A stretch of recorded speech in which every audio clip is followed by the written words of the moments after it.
Well then, my boy, at the time when the results of the very saintly labours of the essence-loving Ashiata Shirmash had already begun to blend with the processes of what is called their inner and outer being existence, and when, thanks to this, data for the divine impulse conscience surviving in their subconsciousness gradually began to share in the functioning of their waking consciousness,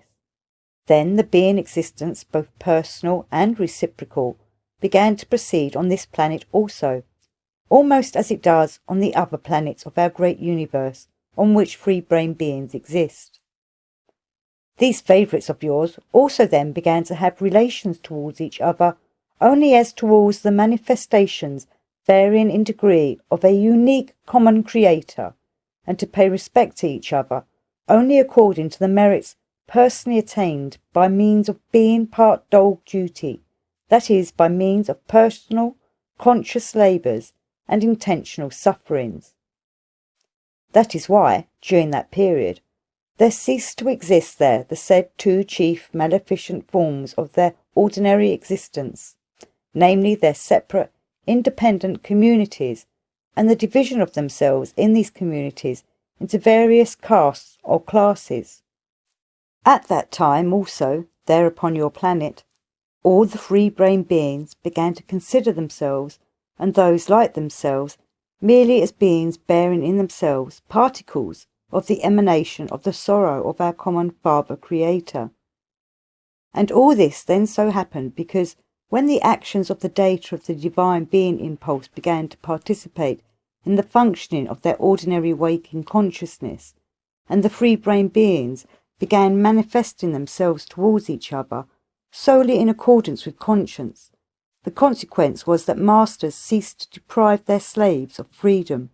and various power-possessing beings of their own accord surrendered their unmerited rights, having become aware by conscience and sensing that they possessed and occupied these rights and positions not for the common welfare, but only for the satisfaction of their various personal weaknesses, such for instance as vanity, self-love, self-calming, and so on.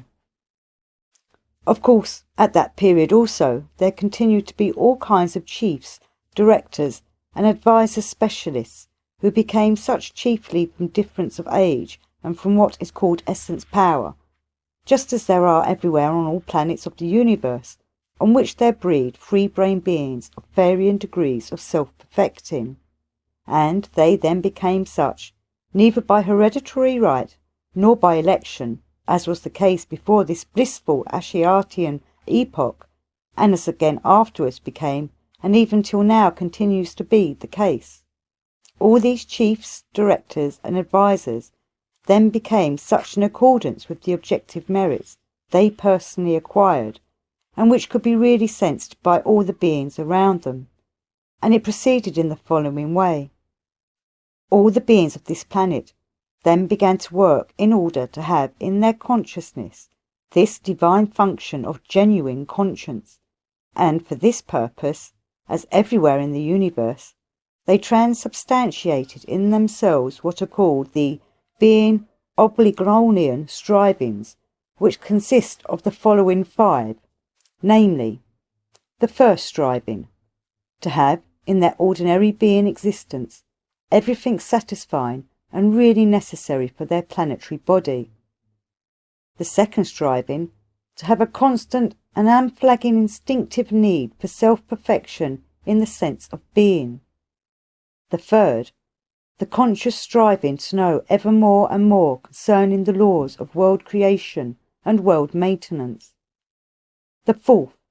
the striving from the beginning of their existence to pay for their arising and their individuality as quickly as possible, in order afterwards to be free to lighten as much as possible the sorrow of our common Father. And the fifth, the striving always to assist the most rapid perfecting of other beings, both those similar to oneself and those of other forms, up to the degree of the sacred Mart Fortai, that is, up to the degree of self-individuality.